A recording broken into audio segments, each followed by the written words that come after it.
7 years of co-CEO. How did we get here? I remember in the beginning we tried to label it differently, changing who is the CEO, who is doing what in the business. But essentially from the beginning we've been running the company as co-CEOs. It just took some years before someone gave us the title of being co-CEOs. And that was a big relief for us, I think. Yeah, I think it's because we tried to conform to a structure that we didn't find suitable, which is a bit strange because we never conform to anything. No. So I don't know why, but I think it's because corporate structure needs to be like this. Someone has to be the CEO. Someone needs to be.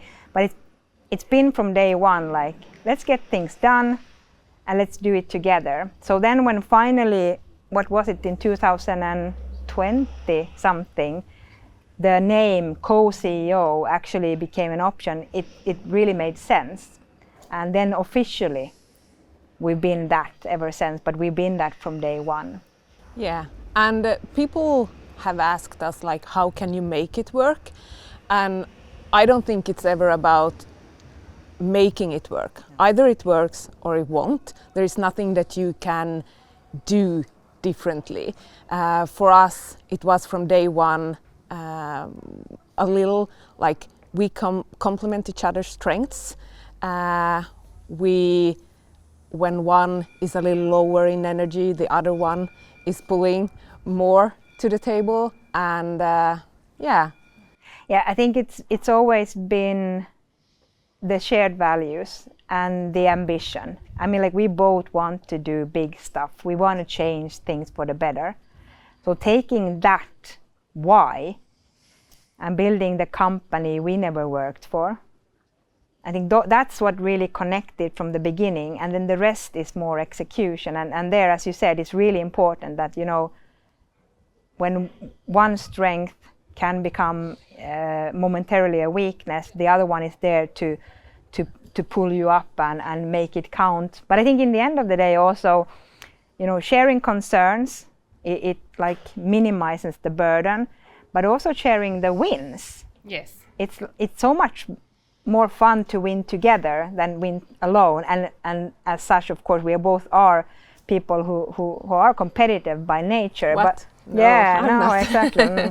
But I think it's the ambition level. So yes. I think doing things that matter and achieving stuff together is much more fun than doing it alone. Shared ambition, shared values. Yes. That needs to be there from day one. Otherwise, you can't make it work. No, but it's like a marriage in that sense. Like it's the ups and the downs, but when you have the common beliefs, you share the values, you will make it work. I think it's funny to think about when we founded the company, and one of the very early important decisions that we took was that we need to go public cloud. Yes. And we saw that was the only way to go ahead, but it was still a difficult decision to make because who would buy from us? Yes. Is the financial industry ready? And 7 years forward, and there is no other way. Like even the European legislation is coming up to it now next year, where it's kind of they give you all the tools and the means how to run services in public cloud. And this is the fascinating thing about the financial industry, because one day it's like, no, that can't be.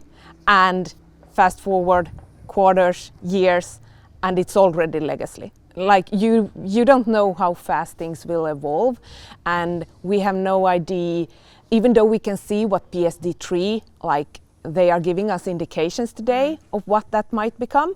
I think in 2 to 3 years it's going to be wow, and then we had a new thing and it's evolved again, and that's the fascinating thing.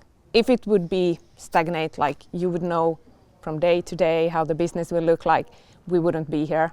7 years is a long time for us to be doing the same thing. Yeah. And still we are just in the beginning when it comes to the Enfuce journey. Yeah, I think that's a really good way of putting it, that 7 years is the longest I have ever been at one place.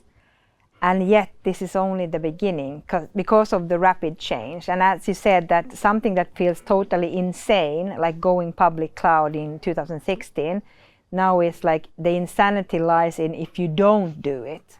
So if you think about what that will evolve when it comes to AI, machine learning and all that stuff, that is already there on some level. But then what will come that we don't even know about? And as you said, the regulator is starting to catch up on the old stuff, which means that it lays a better foundation for also bigger players to dare to go cloud. And that will then bring new services. So it's an interesting, so when the question is asked, like, okay, how has the payment landscape evolved? It feels like it hasn't done at all, because it evolves every day, that you don't even think about it unless you do like now. We stop and then look back and realize, shit, it has changed a lot. Yeah, and embedded payments, we never used that word in 2016. We didn't use it in 2018. Then it was all about open banking and how that will revolutionize. And we're still waiting for the day when open banking will become as big as we anticipated back in 2018. And now it's all about embedded payments. Okay, how will it change? I do think it will be a force of change, but we'll see in maybe 2 years, 4 years, 6 years. Okay, I remember back in 23 when we talked like it would be this big revolution. Maybe it will, maybe it won't, but we can rest assured that things will keep evolving. Yeah, and I think that's the fun part, that it actually does change. Yes. I remember one of the first interviews we did together when the Finnish newspapers got a hint about Enfuce existing. One of the first things we were told is that, oh, you are not at all what fintech founders look like today. Fintech founders are male and they are in their 20s. You are females and you are older than 20. Let's put it like that. Yeah. And at first we got almost like a little offended, like what's that to throw at us? Yeah. But it's true. Yeah. And I think for us, there is nothing else. Like we are the age we are, we are women. Yes. But so I don't think that's what separates us. But I do think our joint journey prior to Enfuce, the shared values, and the things that nothing scares us. No. We never had a plan B day one. We have never had a plan B ever since. And yet nothing scares us, because the only thing that I trust when I do this together with you is that no matter what will come at us, we will be moving forward. We will overcome that challenge. And when you are not afraid, you dare to do things differently. You dare to make decisions that can seem bold. Yeah. And I think many might lack that capability. Yeah. I think the courage, and on some level, as you said, not being afraid. Because in the end, what could go wrong? Like we have this saying, like, what's the worst thing that can happen? Someone dies. Well, we ain't doing stuff that would kill people. No. So in the end, everything is a possibility. Yes.